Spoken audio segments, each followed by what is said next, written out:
Hi everyone, my name is Melissa O'Grady, and today I'm going to share with you my weight loss results on going on a whole food plant-based diet or lifestyle. I really hate the term diet. This is lifelong for me, and I wanted to share my results with you so far and where I have to go still, what books I recommend, what I eat in a day, so how I've gone from this size to that size and everything. So let's get started right away because I know the title probably says it. So you probably want to know exactly. So again, my name is Melissa. I'm a type 2 diabetic. I'm 5'1", so I'm a very short girl. I have been overweight since like about 6 years old. I've been a little pudgy, and when I moved in middle school, I started eating more because I was picked on, which just caused me to eat more. So I've always been overweight. My highest weight was 225, in that range. And then I was diagnosed with diabetes, and I started going low carb, no carb, exercising and working out. I did lose 50 pounds, but it stopped. And I've tried so many things over the years, and nothing would get me past a certain point. Every time I would do a different weight loss product, a different shake, a different drink, a different workout program, just, eating low carb, no carb, healthier, what I thought was healthier, because I would eat chicken and eggs. All of that really wasn't doing me any favors, and I could never get smaller than 160 pounds. I think the smallest I ever got was just slightly beyond that at about 157. And that's where I always got stuck. And somehow that way, it was like my body would shut down and say, you're not allowed to be any smaller. Let's gain it all back. And it didn't matter if I was still on a product I was taking or if I was still eating the same way I had lost all that weight with. It seems like I always gained it right back. So I always yo-yoed between that 160 and about 180, 185. And then when I was put on insulin about a year and a few months ago, I started off at just 10 units of insulin, and I gained weight from it and needed more insulin and gained weight from it and I shot all the way back up to 198 pounds. And let me tell you, on a 5'1" frame, it looks a lot bigger. I felt horrible. I looked horrible. I was round. I was miserable. And I also suffered from horrible inflammation, which I believe may have been caused by an injectable for my diabetes, Victoza, that I was put on, because I also suffered swollen lymph nodes that was causing jaw pain because it was getting so large, it was pushing into my jaw. And so I was really miserable. I was stuck on the couch for 4 weeks from the knee inflammation, from either that or from the foods I was eating. For whatever reason, the MRI showed nothing other than my old injury and arthritis. Nothing to say this is why your knee swelled up to the size of a grapefruit and you can't walk. And for 4 weeks, I was stuck on a couch, couldn't move. And I was finally starting to see it go down a little bit. And I was able to start moving, but limping really badly. I went in physical therapy. And when my therapist would have me try to straighten my knee out laying on the table, he could fit a basketball underneath my knee when I was as straight as I could get it. And very quickly after going whole food plant-based, within 2 weeks, it was gone. The pain was gone, and he could not fit his hand underneath my knee on the table.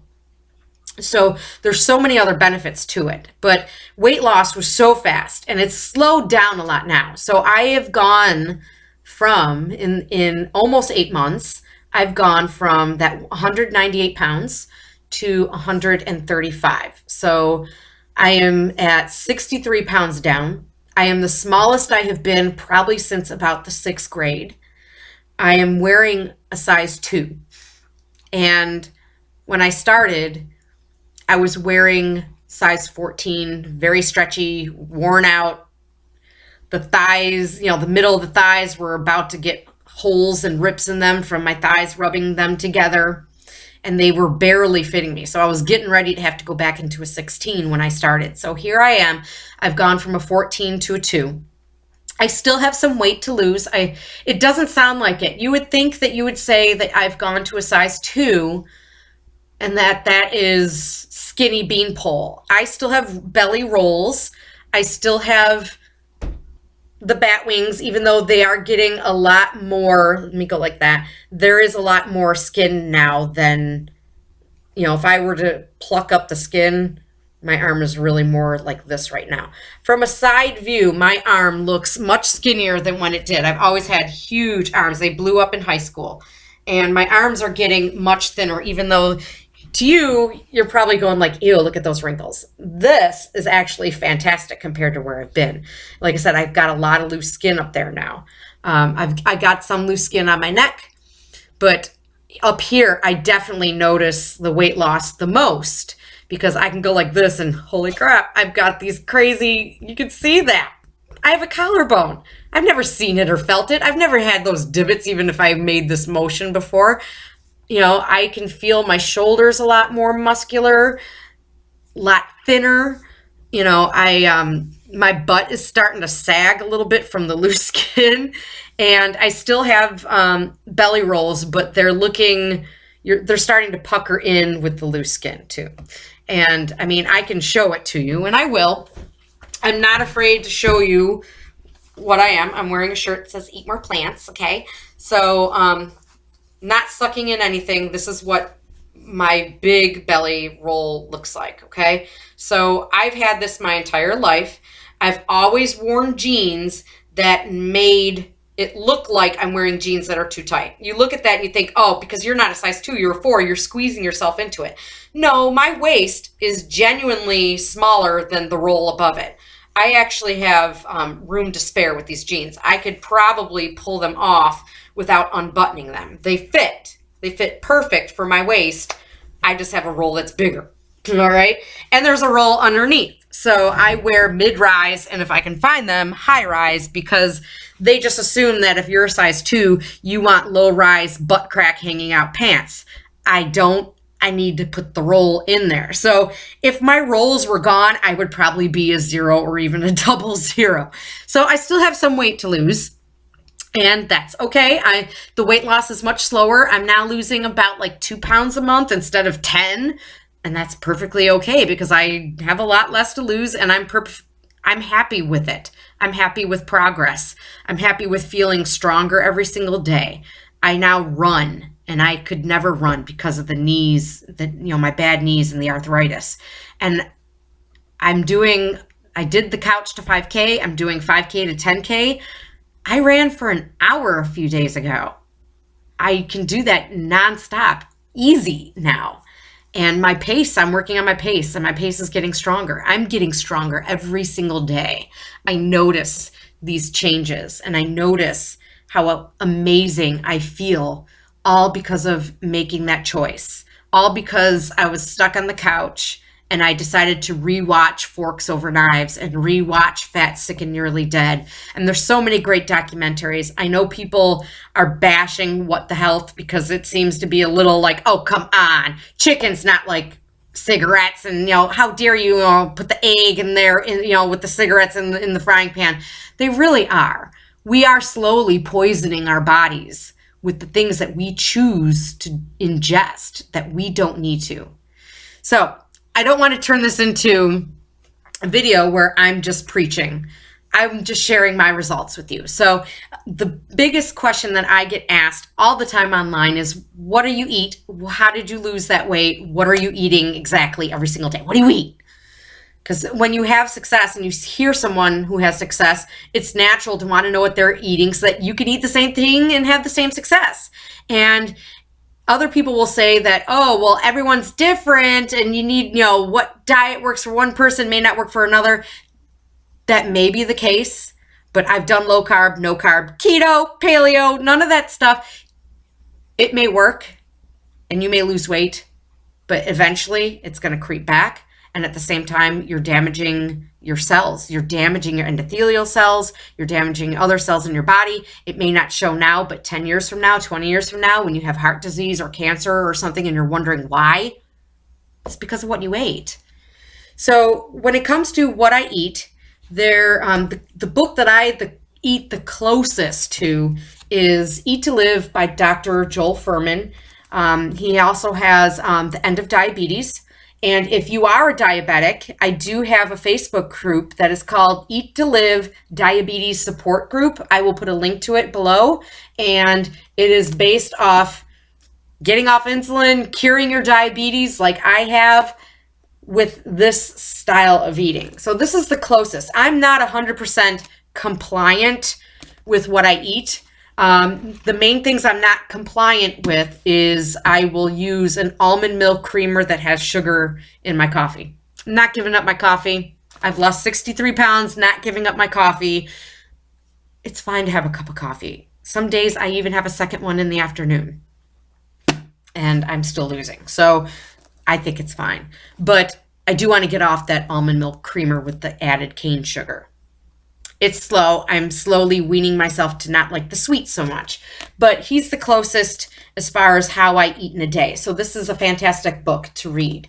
One of my other favorite books, I'm currently still reading it, is Dr. Esselstyn's Prevent and Reverse Heart Disease. So much amazing information in here on the whys. So many studies and researchers, that are cited in this book. So even if you feel like you don't have heart disease, I highly recommend that you read this. This copy is from the library. I don't own it yet. This one's also from the library by his son, the Engine 2 7-Day Rescue Diet.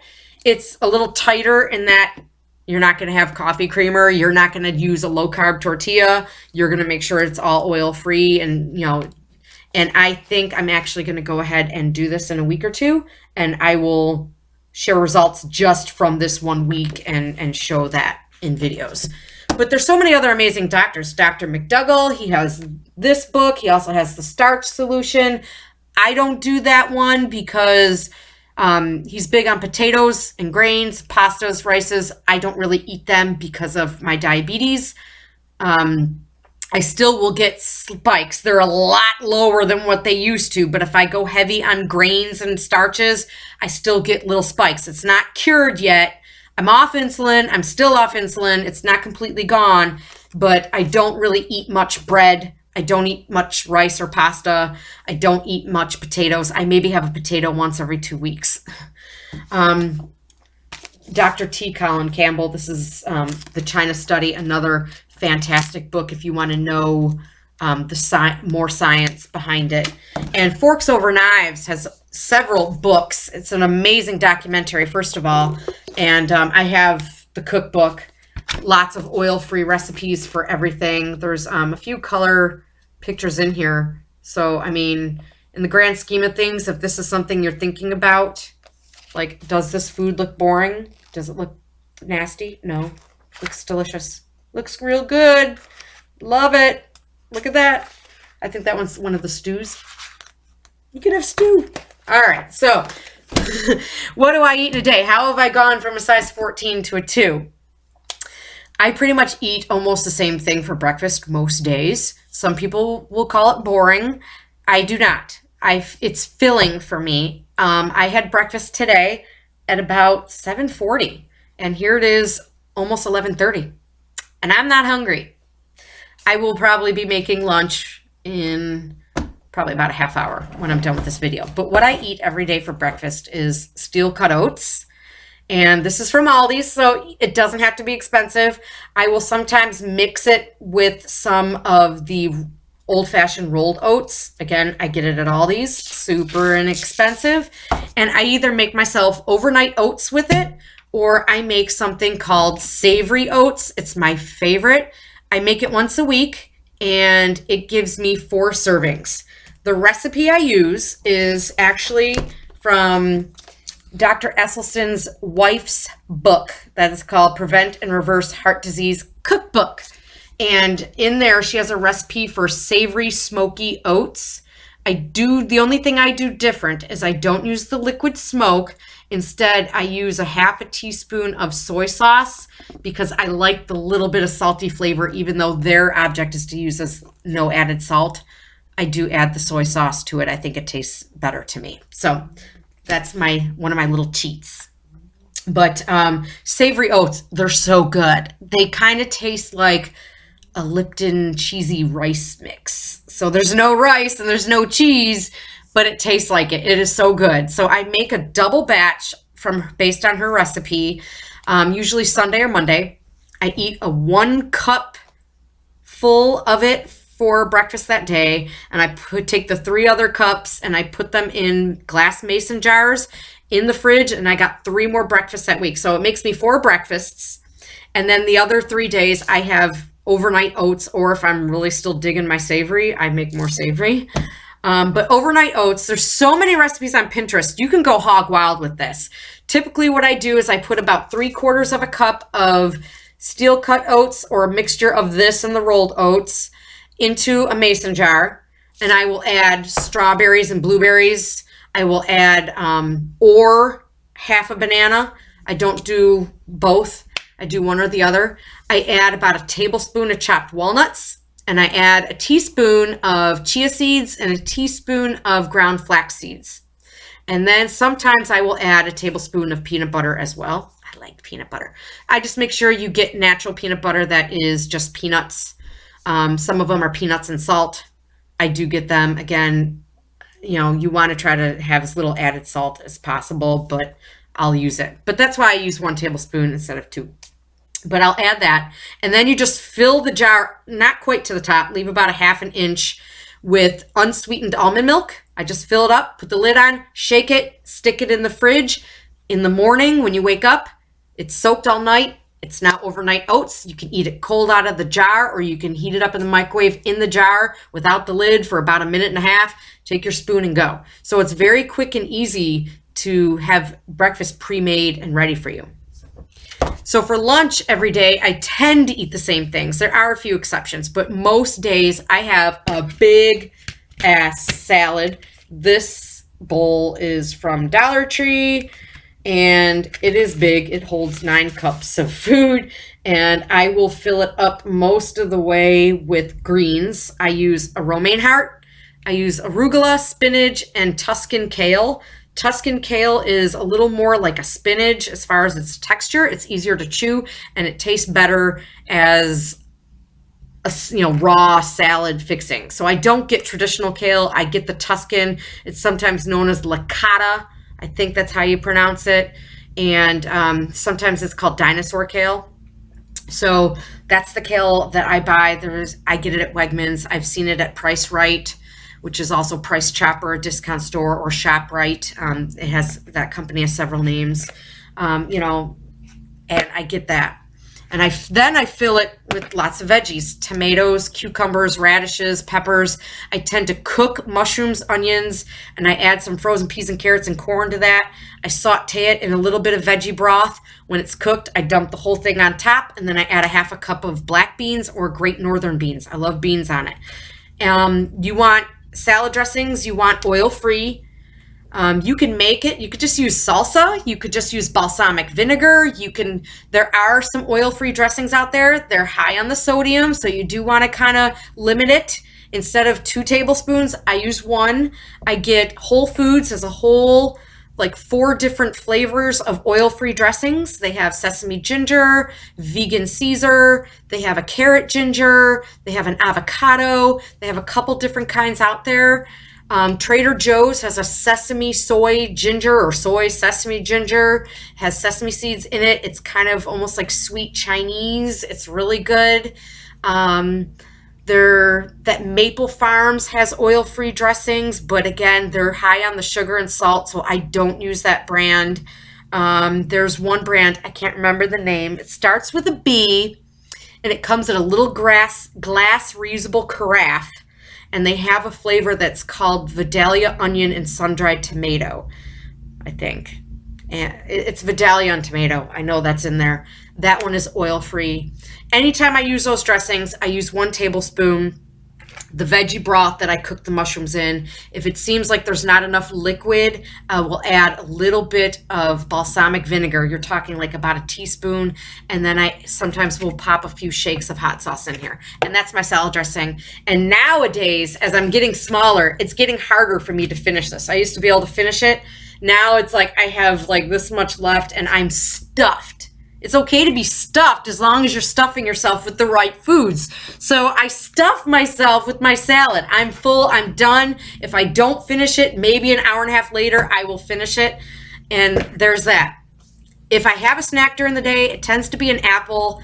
I tend to only have that on my run days when I get home. My steel cut oats, like today is not a run day, it's a rest day. So I did not run today. So like I said, I ate it at 7:45. It's now currently 11:23. I'm still not hungry yet because of my savory oats. On a run day, if I run for an hour, when I get home, if I've burned it off, I'm hungry and I will cut up an apple. Sometimes I will drizzle a little peanut butter on it. That's my snack for the day. Dinner tends to be a smaller salad, which I will have at about 6:30 because my husband works evenings. So I tend to make the dinner cooked item at about 4 o'clock. I eat my small portion of it with him at 4:30. And then at about 6:30, I make a smaller salad. It is in no way, shape, or form comes close to fitting it. It probably comes up to about here. I will make a small salad and then I'm done eating for the day. So my cooked item tends to be something like a homemade soup where I have those soup bowls that have the handle attached to them. I wish I would have grabbed one, but it fits literally about a cup. So I will have 1 cup of soup. I will have 1 cup of a homemade lentil chili. I will make myself a stuffed portobello mushroom that I will sometimes stuff with rice and beans and veggies that I cooked up, with a little bit of sauce and maybe some avocado slice on top, bake it. Sometimes I make roasted vegetables and I'll just eat a plate of that. Sometimes I make a homemade veggie burger. Most veggie burgers out in the market have oils added to them. Engine 2, if you have a Whole Foods if you have a Whole Foods supermarket near you, that's where Engine 2 brand is. Now that they Amazon owns them. Some of their products are coming up on Amazon. All their products are oil-free, including their burgers. You can make burgers that are oil-free. Most of the other ones out there, you can either choose whether or not you're going to splurge and have a little bit of oil, or if you're all in. I admit I sometimes eat these burgers. Sometimes I get the veggie burger from Aldi's because it's quick and easy. And if I need something fast and I don't have time to mash and make my own patties, it's nice to have it as an option. So I'm not perfect. I will sometimes eat them. Like I said, I don't strive to be perfect. I can't be perfect. As a diabetic, I still sometimes, instead of oil-free corn tortillas, which tend to kind of spike my levels a tiny bit, I still have a whole grain low carb. So I get like low carb pumpernickel. I get these low carb garden veggie, low carb brown rice quinoa. I find them at Wegmans. I buy those tortillas. They're smaller. And sometimes if I'm not in the mood or I don't have time for my salad, I will make myself a bean burrito. Sometimes I have the bean burrito for my dinner with my salad later on. So I tend to have something smaller cooked earlier at 4:30, my little salad later at 6:30, and then I'm done. I have that cup of coffee in the morning, and then I drink water all day. On the days when I don't drink water, I tend to have an energy crash midway through the day. When you think, oh, I need some coffee. No, not necessarily. Guzzle some water first, and I bet you perk up. So that's what I've eaten in order to lose weight. So if you're interested in this style, you're just starting out, or you've watched What the Health, Forks Over Knives, Hungry for Change, Food Matters, Food Choices, so many Fat, Sick, and Nearly Dead, Vegucated, Fed Up, Cowspiracy, so many awesome, great, amazing documentaries out there, and you're looking to see what people have lost. I decided that because there's so many Facebook groups geared towards this style of eating, but none that specifically say whole food plant-based for weight loss, I created a group for that. So I will put the link for that below. And then, like I said, as a diabetic, I already have the Eat to Live diabetes support group. I'll put that link below. So if you follow me on Facebook, and that link will be below as well, I do tend to post a lot of my dinners, my salads that I eat, whatever the heck I make. I tend to post them more on my Facebook page, which is called Plant-Based Melissa. That link is also below. And I have the same name on Instagram and here on YouTube. So I hope that you found this helpful. I am so excited to keep going. I'm so excited to keep growing and be 40 years old and 40 and fabulous. It sounds cheesy. A year ago, I never would have thought I'd enjoy turning 40. but I truly am the happiest and healthiest and most energetic and in so little pain than what I used to be. You don't realize how bad it really is until it's not there anymore. I didn't realize how often I got headaches. I used to have to take Aleve every night, 2 Aleve pills every night just to sleep without back pain. I don't have that anymore. I snored every night, where most nights my husband would get up and leave and sleep on the couch because I'd be keeping him awake. I don't snore anymore. I breathe better. I haven't had a single cold since I started this, and I tend to get frequent colds and because of my kids being in school. And I feel incredible. And I know that so many people out there, if they were to try it, even give it a month, they would feel incredible. So I hope that this helped you. I hope you're willing to join us on Facebook. And, if you are already eating whole food, plant-based and having results, post them below. Leave a comment. Let everyone know how fantastic this is. It really is truly amazing. And if you have any questions, again, just feel free to comment and ask. And I'm here for you. That's why I do these videos. I like to be right out there in the open and help, because I'm inspired by so many people and by these doctors and by friends that I know that eat this way. And at the same time, I like to turn around and inspire others too. So I'm here for you if you need me. And thank you so much for watching, and I will see you all soon. Thank you. Bye-bye.